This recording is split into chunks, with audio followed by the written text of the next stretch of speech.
ಕ್ರೀಡಾ ಇಲಾಖೆ ಮೇಲೆ ಲೋಕಾಯುಕ್ತ ದಾಳಿ. ಮಡಿಕೇರಿ, ಕೂಡಿಗೆ, ಪೊನ್ನಂಪೇಟೆಯಲ್ಲಿ ದಾಖಲೆಗಳ ಪರಿಶೀಲನೆ. ಕೊಡಗು ಜಿಲ್ಲೆಯಲ್ಲಿ ಕ್ರೀಡಾ ಇಲಾಖೆಯ ಉಪನಿರ್ದೇಶಕರ ಕಚೇರಿ ಸೇರಿದಂತೆ 3 ಕಡೆಗಳಲ್ಲಿ ಲೋಕಾಯುಕ್ತ ಅಧಿಕಾರಿಗಳು ಏಕಕಾಲದಲ್ಲಿ ದಾಳಿ ನಡೆಸಿದ್ದಾರೆ.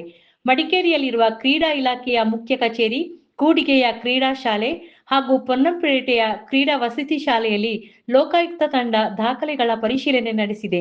ಕ್ರೀಡಾ ಇಲಾಖೆಯ ವಿರುದ್ಧ ದೂರುಗಳು ಬಂದ ಹಿನ್ನೆಲೆ ಲೋಕಾಯುಕ್ತ ನ್ಯಾಯಮೂರ್ತಿಗಳ ಆದೇಶದಂತೆ ಈ ದಾಳಿ ಮತ್ತು ಪರಿಶೀಲನೆ ನಡೆಸಲಾಗಿದೆ ಎನ್ನಲಾಗಿದೆ.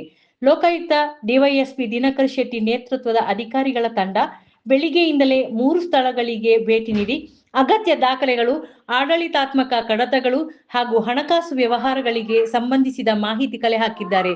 ದಾಳಿಯ ಹಿನ್ನೆಲೆಯಲ್ಲಿ ಕ್ರೀಡಾ ಇಲಾಖೆಯಲ್ಲಿ ಕೆಲಕಾಲ ಆತಂಕದ ವಾತಾವರಣ ನಿರ್ಮಾಣವಾಗಿತ್ತು.